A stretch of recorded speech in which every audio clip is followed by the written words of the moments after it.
오늘은 마음이 청결한 자는 복이 있다와 화평케 하는 자는 복이 있다. 그 두 가지 복의 내용을 살펴보고 은혜를 나누고자 합니다. 여러분들은 어떻게 마음이 좀 깨끗하신 분이십니까? 우리 교회에서 어느 분이 가장 마음이 깨끗해 보이십니까? 어떤 사람이 마음이 깨끗한 사람인 것 같습니까?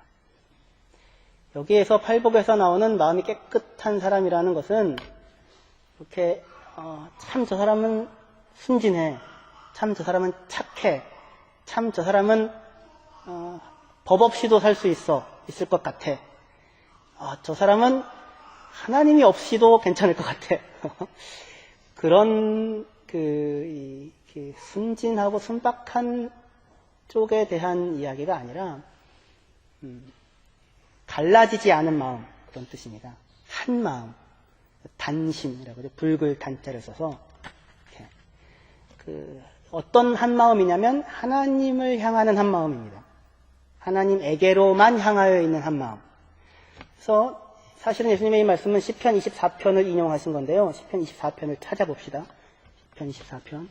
오늘도 몇몇 구절들을 찾게 될 텐데요. 열심히 찾아 읽으시면서 은혜를 받기를 바랍니다. 시편 24편 3절에서 6절까지의 말씀입니다.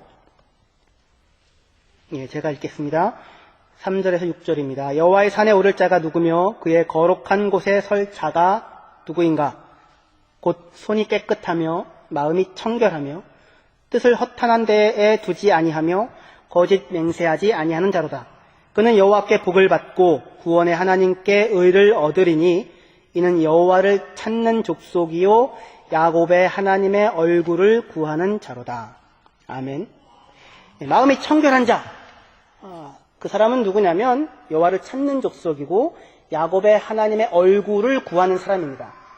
그러니까 마음이 청결한 자는 복이 있나니 하나님을 볼 것이라는 말은 한 마음으로 하나님의 얼굴을 찾고 구하는 자는 하나님을 만날 것이다. 나를 사랑하는 자가 나의 사랑을 입으며 나를 간절히 찾는 자가 나를 만날 것이다. 내게 가까이 하는 자를 나도 가까이 할 것이다. 라고 하는 말씀과 사실은 같은 말씀이 되는 것입니다. 4절에 손이 깨끗하며 마음이 청결하며 뜻을 허탄한 데에 두지 아니하며 거짓 맹세하지 않은 자. 그 사람은 하나님의 산에 설 것이고 거룩한 곳에 설 것입니다. 하나님 앞에 설 수 있습니다. 하나님의 얼굴 앞에 섭니다. 그러니 하나님을 볼 수 있습니다. 그 사람이 누구냐면 손과 마음이 깨끗하고 청결한 사람입니다. 근데 이 사람을 설명하는 또 하나의 설명이 있는데 뜻을 허탄한 데 두지 않고 헛된 것에 마음을 빼앗기지 않고 있어도 그만 없어도 그만인 것에 마음을 빼앗기지 않고 쓸데없는 것에 마음을 빼앗기지 않고 참된 것에 하나님에게 마음이 빼앗겨져 있는 사람이고 그래서 거짓 맹세하지 아니하는 사람이다. 이렇게 설명을 합니다. 그러니까 손이 더럽지 않고 거짓 맹세하지 않는다라고 하는 것이 마음이 깨끗하다, 마음이 청결하다라고 하는 것을 설명하는 그 중요한 내용으로 앞에 뒤에 붙어 있습니다. 손이 깨끗하다, 거짓 맹세하지 않는다. 다시 얘기해서 무슨 말이냐면 속이지 않는다라는 뜻입니다. 더러운 손, 그죠? 뒤에 뒷거래 이런 것들의 대명사로 쓰일 수 있는 것이죠. 그리고 거짓 맹세하지 않는다, 속이지 않는다는 것입니다. 사람이 왜 맹세합니까? 언제 여러분들 혹시 맹세해 보셨습니까? 내가 다시 똑같은 그 짓을 하면 난 사람이 아니야. 이렇게 맹세를 하게 됩니다. 그런데 왜 맹세합니까? 그러니까 그렇게 맹세를 하는 것을 통하여 나는 이것을 이렇게 해내지 못하고 매번 번번이 넘어지는 그런 사람이 아니라 내가 생각만 있고 마음만 품으면 얼마든지 해낼 수 있는 사람이야. 그거죠. 그렇게 이야기하여 다른 사람도 속이고 자기 스스로도 속고 있는 것입니다. 그래서 결국 맹세라는 것은, 거짓 맹세라는 것은 외식과 통합니다. 겉을 꾸미는 것입니다. 맹세로 자기를 꾸미는 것입니다. 실제로 자기는 그것을 도달할 수 없는 사람인데 맹세를 하는 것으로, 맹세를 해놨다는 그 사실 하나만으로 자기가 그런 사람인 것처럼 스스로도 생각하고 다른 사람들도 생각하게 만드는 그런 것이. 그러나 변화된 것은 아무것도 없습니다. 맹세만 하고 있을 뿐입니다. 이 맹세라고 하는 것은 겉을 꾸미는 것, 외식과 통하게 되는데 사람들은 왜 겉을 꾸미게 됩니까? 적절한 외식은 필요하다고 제가 여러 번 말씀을 드렸죠. 가끔씩 밖에 나가서 식사도 이 부부간에 하셔야 되고 하셔야 됩니다. 그리고 적절한 외식, 이렇게 화장 같은 거는 꼭 하고 주일날 오실 때는 하고 오셔야지. 이렇게 안 하고 오시면 실제 자기 모습은 아닌데 겉으로 꾸미는데, 근데 그것은 외식이 아닙니다. 그건 외식이 아니라 예의가 있다, 상식이 있다, 그럽니다. 그때 자기를 꾸미는 이유는 물론 어떤 한편으로는 자기 것을 덮기 위하여 꾸미는 경우도 있지만 누구에 대한 예의예요? 내가 가서 만날 사람에 대한 예의입니다. 그 사람을 높이는 것입니다. 하나님 앞에 나올 때 아무렇게나 나올 수 없고 나를 꾸미고 나오게 됩니다. 주일은 개판으로 살았는데 하나님 앞에서 그게 되겠느냐? 그건 외식이다. 그걸 누가 판단하겠습니까? 내 마음이 하나님 앞에 나올 때에 나는 그렇게 나갈 수 없다라는 마음으로 하나님 앞에 나아간다면 그거는 외식이 아니고 예의가 있는 것이고, 자기가 만나는 사람이 누구인가를 존중하는 것이 될 것입니다. 그런데 외식은 내가 만날 사람을, 누군가를 존중하는 것이 아니라 그것과 상관없이 실제 내 모습은 그렇지 않은데 내가 나의 모습 이상으로 대접받기를 원하는, 목표와 방향이 다른 사람 자체를 위하는 것이 있지 않고 나를 채우는 데 있게 되는 것입니다. 거짓 맹세도 그런 데서 나오게 됩니다. 사람들의 눈앞에서 살 수 있다고 생각하고, 그리고 사람들의 눈앞에서 살아가고, 사람들의 눈앞에서 받아들여지는 모습으로 만족하는 것입니다. 그러나 예수를 만난 복 있는 죄인들은 거짓 맹세를 하지 않고 살 수 있습니다. 마음이 청결할 수 있습니다. 왜냐하면 이 사람들은 더 이상 사람들의 눈앞에서 살아가지 아니하고 하나님의 눈앞에서만 살아가며 그렇게 살아갈 수 있는 사람들이 되었기 때문입니다. 우리들은 더 이상 사람들의 카메라 앞에 살아가는 것이 아니라 하나님의 눈앞에서, 하나님 앞에서 살아갑니다. 그 앞에서 우리가 우리의 겉을 꾸미는 일은 소용이 있습니까? 속일 수 있습니까? 속일 수 없습니다. 속일 수 없는 하나님, 내가 어떠한 존재인지를 아시는 하나님, 그 앞에서 내가 어떻게 겉을 꾸밀 수 있습니까? 그런데 예수를 만난, 하나님을 만난 그 죄인들은, 속일 수 없는 하나님, 내가 어떠한 존재인지를 아시는 하나님을 만난 그 사람들은 마음이 청결해질 수 있는 조건을 갖춘 사람들이 됩니다. 왜 그러냐면 내가 속일 수 없고 내가 누구인지를 아는, 어떠한 사람인지를 아는 하나님인데, 그 하나님이 오셔서 나를 폭로하고 비방하고 비판하고 죽이는 것이 아니라 나를 고치고 건지고 새롭게 하러 오신 분이 하나님이시기 때문입니다. 하나님은 나를 정죄하러 오신 것이 아니고 나를 의롭다 하시려고 오셨다라고 하는 것을 예수를 만난 모든 사람들은 아는 것입니다. 앞에 네 가지 복의 그 사람들 말입니다. 아담이 범죄했을 때 하나님 앞에 자기를 가리기 위하여 어떻게 합니까? 무화과 나무 잎으로 치마를 해 입습니다. 사람들 앞에 자기를 가리는 거죠. 외식이죠. 겉을 꾸미죠. 그런데 하나님께서 오셔서 어떻게 하십니까? 하나님 오셔서 하신 일은 벌거벗음을 폭로하고 비방하고 비난하고 아담을 수치스럽게 만드셨던 것이 아니라, 그게 아니고 가죽옷을 지어 입혀주시는 일을 하십니다. 가죽옷을 지어서 입혀주셨다는 그 말씀은 대제사장을 세워 대제사장의 위임식 때에 대제사장에게 옷을 입혀준다라고 할 때 쓰이는 전문 용어입니다. 그냥 옷 입는다는 말과 다른 말을 쓰고 있습니다. 그러니까 범죄하여 스스로를 무화과 나무 잎으로 한시적으로 가리고 끊임없이 자기를 사람의 눈앞에서 겉을 꾸밀 수밖에 없는 아담에게 오셔서 하나님이 하신 일은 그를 비방하고 폭로하고 벌거벗음을 드러내는 것이 아니라 가죽옷을 지어 입히시는데 대제사장에게 옷을 입혀주는 것과 같은 의미와 내용을 담아서 입혀주십니다. 에덴 동산을 쫓아내십니다. 에덴 동산을 쫓아내십니다. 하지만 가죽옷을 지어 입히심으로 너는 나에게 어느 때든지 나와라. 너는 언제든지 내게 나올 수 있다. 생명의 길은 나에게 있다. 라고 하시며 그를 이렇게 고치시고 마음을 만지시고 덮어주시는 것입니다. 예수님을 만난 사람들이 경험했던 모든 일들입니다. 이 하나님과의 만남, 이 예수님과의 만남을 겪은 사람들, 그 만남이 마음의 청결이라고 하는 것을 만들어냅니다. 다시 얘기해서 하나님 앞에 겉을 꾸미지 않고 나아갈 수 있는 길이 열린다는 말씀입니다. 이런 삶을 산 아주 대표적인 사람이 우리가 잘 아는 바울입니다. 디모데전서 1장 12절에서 17절까지의 말씀을 보시겠습니다. 찾아보십시오. 디모데전서 1장 12절에서 17절입니다.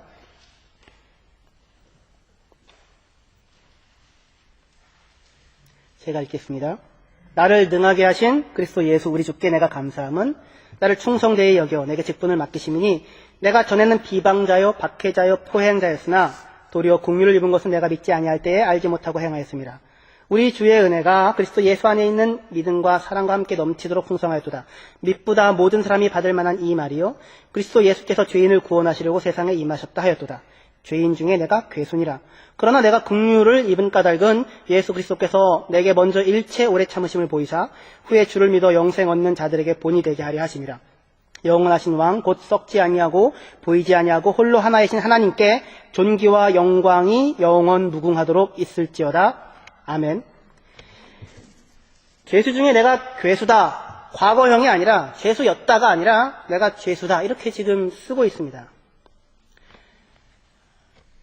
자기 자신을 가리지 않는다고요. 내가 죄인 중에 괴수로다 라고 하는 것이 마치 어떤 자랑처럼 들려 나오는 것이라고요. 무엇에 대한 자랑이요? 내가 그렇게 나쁜 짓을 많이 해서 그게 아니라 하나님이 나를 붙잡으셨어. 내가 어떠한 사람인지를 아시는데 나에게 일절 오래 참으시고 나를 사랑하셨어. 나를 선택하셨어. 라고 하여 자기의 있는 모습 그대로를 드러내는 데에 부끄러움이 없는 오히려 자랑스러운 그 모습을 바울이 보이게 됩니다. 세리 삭개오에게 있어서 자신의 과거는 꼭꼭 숨겨두어야 할 만한 수치만이 아니라 물론 그런 부분이 있지만 그럼에도 불구하고 베풀어진 은혜를 증거해주는 간증이 되기도 합니다.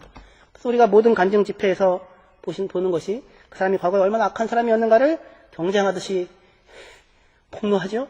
무엇을 드러내고 싶은 것입니까? 하나님의 은혜가 이렇게 크다고요. 하나님 앞에 설 수 있었다고요. 나를 폭로하지 않으셨다고요. 이렇게 은혜를 베푸셨다고요. 성경은 베드로의 실패를 기록하고 있고 그래서 그의 회복을 또한 그대로 기록하고 있습니다. 베드로가 예수님의 눈앞에서 3번 예수를 부인하고 저주하고 욕하고 떠나간 그 모습을 굳이 기록하지 않아도 되는데 상세하게 그 부분을 기록하고 있고 베드로는 자기의 복음을 설교하면서 항상 그 내용들을 설교하고 다닐 수 있었습니다. 성경은 바울의 포행을 기록하고 있고 그의 변화 또한 기록하고 있습니다. 마가복음에서 마가는 혼니부를 두르고 예수를 따르다가 알몸으로 도망한 한 청년의 얘기를 기록하고 있는데 바로 마가입니다. 아무 성경에도 그걸 기록하고 있지 않고 갑자기 아무 맥락 없이 그 얘기가 나옵니다. 혼니부를 두르고 한 청년이 쫓아갔다가 벗어버리고 알몸으로 도망갔더라. 그 무슨 감동들이지 않고 큐티하기도 힘든 말씀인데 마가는 그것이 자기의 이야기였기 때문에 그 내용을 거기다 기록하고 있습니다. 왜요? 자기가 은혜를 입었다고 하는 사실을 알고 있기 때문입니다. 나는 벌거벗은 몸으로 도망했는데 예수는 나를 찾아와 나를 덮어주시고 받아주시고 은혜를 베푸셨다라고 하는 것입니다. 사람들 앞에서 살지 않고 나를 찾아와 나를 받으시고 나에게 새 생명을 주신 하나님 앞에서 살아갑니다. 그러니 하나님 앞에 살아가고 있기 때문에 자신의 모습을 애써 가려야 할 이유가 없고 또한 가릴 수도 없다고 하는 사실을 압니다. 제가 지지난주에 그렇게 말씀을 드렸죠. 기독교에서 가지고 있는 인간에 대한 두 가지 심대한 진리가 있는데 하나는 인간은 죄인이라는 것과 또 하나는 그러나 그는 하나님의 형상으로 지음받은 존귀한 자다라고 하는 것이라고 했습니다. 이 둘을 죄인이라고 하는 사실과 그러나 하나님의 형상으로 지음받은 존귀한 존재다라고 하는 사실을 모순 없이 한 사람 안에서 그대로 갖게 하며 그것이 균열되어지지 아니하고 유일하게 연결해 줄 수 있는 것은 예수님의 십자가와 부활밖에는 다른 것이 없습니다. 죄인인데 예수께서 죽어주신 것이고, 죄인인데 은혜를 입었습니다. 죄인인데 바울을 충성되이 여겨주십니다. 그러나 세상 사람들은 죄인이라고 하는 자기의 현실과 하나님의 형상으로 지음받아서 존귀한 존재로 인정받고자 하는 자기의 욕구 사이에서 그것을 채울 수 없는 간극이 생기고, 그 간극을 메우기 위하여 외식과 겉을 꾸미는 것과 헛된 자랑을 하는 것으로 자기의 삶을 살아가게 되는 것입니다. 야고보서 4장 8절을 보십시오. 야고보서 4장 8절에서 10절 말씀입니다.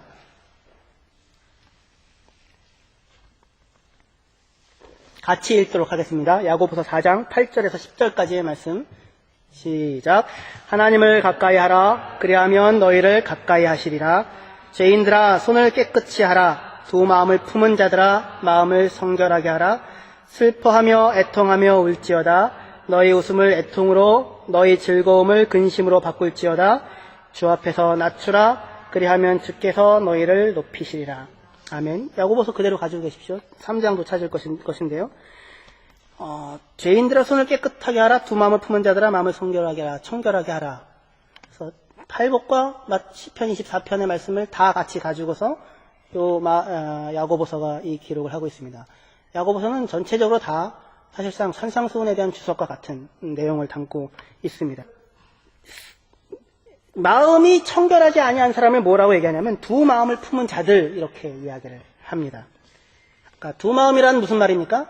하나님 앞에서 살며 동시에 사람 앞에서도 살아가는 사람들입니다.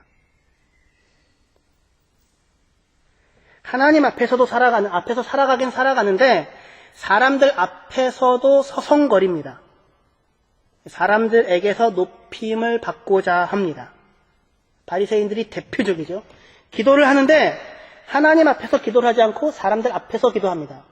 세리와 바리새인이 기도할 때 바리새인이 그가 따로 떨어져서 서서 기도한다고 할 때에 그 말은 자기가 자기 자신에게 기도한다는 말입니다. 하나님께 기도하는 것이 아니라 자기가 자기 자신에게 기도하여 가로되. 행위를 하나님 앞에 하는 것 같은데 하나님 앞에서만 행하고 있는 것이 아니라 사람들 앞에서도 행하고 사람들 앞에서도 서성거립니다. 그래서 마음의 청결과 반대되는 이 갈라진 마음에서 그래서 나올 수밖에 없는 것들은 외식과 허영과 자랑과 교만과 다툼과 시기, 비방, 싸움, 거짓말, 살인 이런 것들이 나오게 됩니다. 야고보서 3장 13절에서 18절까지 말씀입니다. 너희 중에 지혜와 총명이 있는 자가 누구냐? 그는 선행으로 말미암아 지혜의 온유함으로 그 행함을 보일지니라. 그러나 너희 마음속에 독한 시기와 다툼이 있으면 자랑하지 말라. 진리를 거슬려 거짓말하지 말라. 이러한 지혜는 위로부터 내려온 것이 아니요 땅 위의 것이요 정욕의 것이요 귀신의 것이니 시기와 다툼이 있는 곳에는 혼란과 모든 악한 일이 있음이라. 오직 위로부터 난 지혜는 첫째 성결하고 거룩하고 깨끗하고 다음에 화평하고 관용하고 양순하며. 양순하다는 말은 기꺼이 남에게 져줄 수 있다라는 말입니다.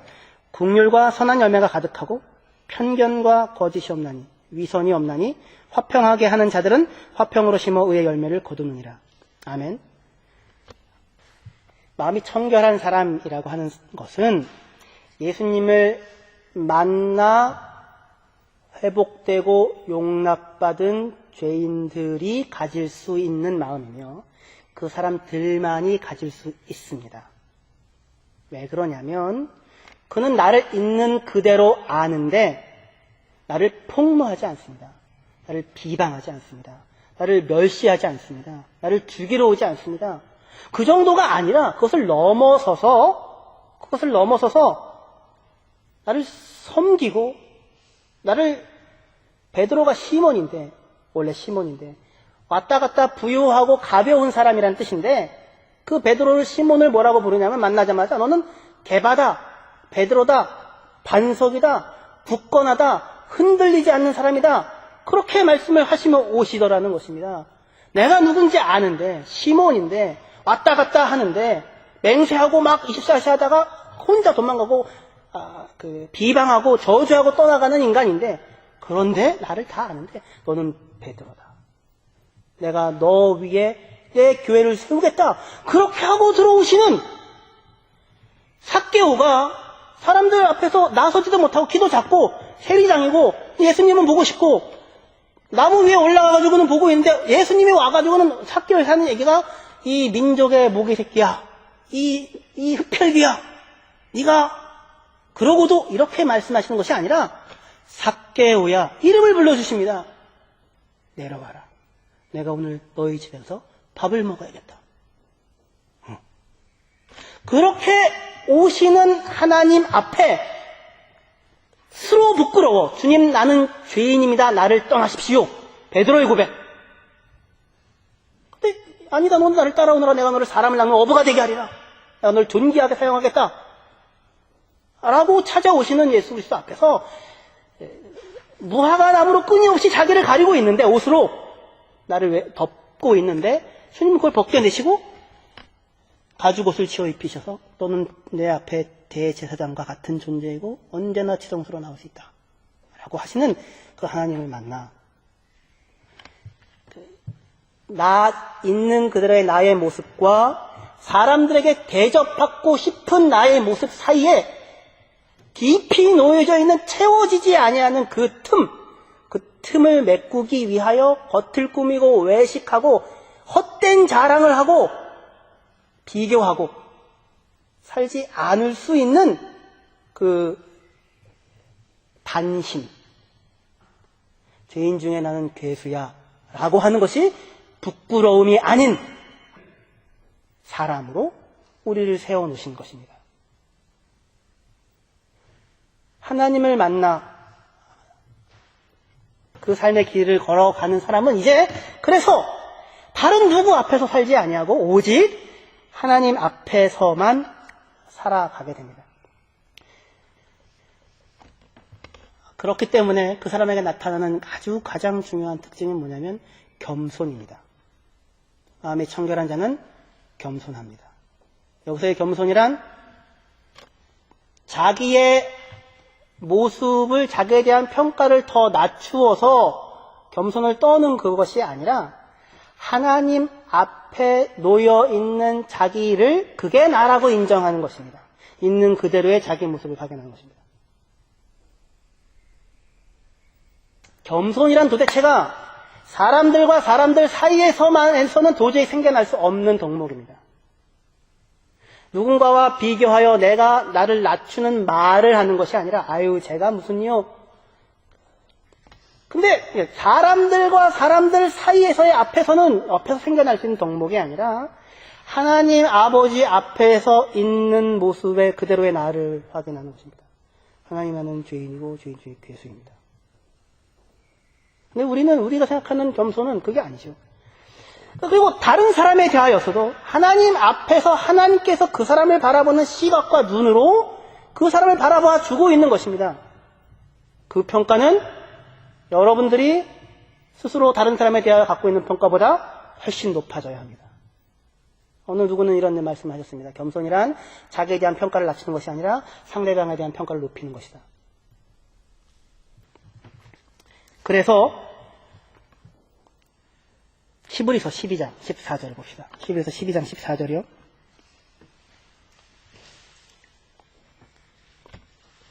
같이 읽겠습니다. 히브리서 12장 14절 말씀 시작. 모든 사람과 더불어 화평함과 거룩함을 따르라. 이것이 없이는 아무도 주를 보지 못하리라. 마음이 청결한 자는 하나님을 보는데 모든 사람과 더불어 화평함과 거룩함을 따르지 않는 자들은 아무도 하나님을 보지 못합니다. 마음이 청결한 자는 겸손하고 겸손한 그 자는 다투지 않으며 다른 사람을 멸시하지 아니하고 그것을 통하여 화평함이라고 하는 것을 이룰 수 있게 되고 그 화평함을 누리고 있을 때에야만 우리는 하나님을 볼 수 있게 됩니다. 모든 사람과 더불어 화평함과 거룩함을 따르라. 이것이 없이는 아무도 주를 보지 못하리라. 우리는 우리가 가장 적게 사랑하는 사람과의 거리만큼만 하나님과 가까울 수 있습니다. 다시요. 우리는 우리가 가장 적게 사랑하는 사람과의 거리만큼만 하나님과 가까울 수 있습니다. 여러분들이 가장 적게 사랑할 수 있는 사람 혹시 남편이십니까? 그러면 그 거리만큼 하나님과 가깝습니다. 모든 사람과 더불어 화평함을 쫓으라. 이것이 없이는 하나님을 볼 수가 없다. 화평함을 쫓지 못하는 것은 왜 생깁니까? 하나님 앞에 살아가지 아니하고 사람들 앞에서 살아가고자 하기 때문입니다. 하나님 앞에서 나를 사랑해 주신 하나님을 아는 사람으로서 그 하나님 앞에 살아가는 사람, 그것을 놓치고 사람들 앞에서 서성거리고 사람들 앞에서 인정받고자 하고 사람들 앞에서 높임받고자 하고 사람들 앞에서 해명을 받고자 하고 사람들이 내 편을 들어주는 것을 원하고, 예수님이 십자가를 지고 십자가에서 죽으실 때 나는 아무 죄가 없어요, 나는 이 사람들과 달라요, 그리고는 돌아가셨더라. 그거 아니었잖아요. 하나님 앞에서 하나님이 나를 알아주시지 않습니까? 나는 지금 세상 모든 사람들의 죄를 지고 하나님 앞에서 지금 죽고 있다. 용서하십시오. 저들은 자기들이 하는 죄를 알지 못합니다. 자기를 때리는 사람들이에요. 그렇게 이야기를 합니다. 그들을 사랑합니다. 그들을 가까이 둡니다. 예수님에게는 하나님이 그만큼 가까이 계십니다. 디모데후서 2장 22절 23절에 또한 너는 청년의 정욕을 피하고 주를 깨끗한 마음으로 청결한 마음으로 부르는 자들과 함께 의와 믿음과 사랑과 화평을 따르라. 어리석고 무식한 변론을 버리라. 이에서 다툼이 나는 줄 알미니라. 깨끗한 마음으로 주를 부르는 자들, 마음이 청결한 자들, 하나님 아버지 앞에서만 살아가는 사람들, 사람들의 눈앞에서 인정 앞에서 살아가지 아니하는 사람들, 그 사람들에게는 믿음과 사랑과 화평이라고 하는 것이 나오고, 그 사람들에게 나오지 않는 것은 어리석은 변론과 다툼입니다. 그래서 골로새서 1장 19절에서 22절 한 번만 더 찾아봅시다. 골로새서 1장 19절에서 22절 말씀입니다.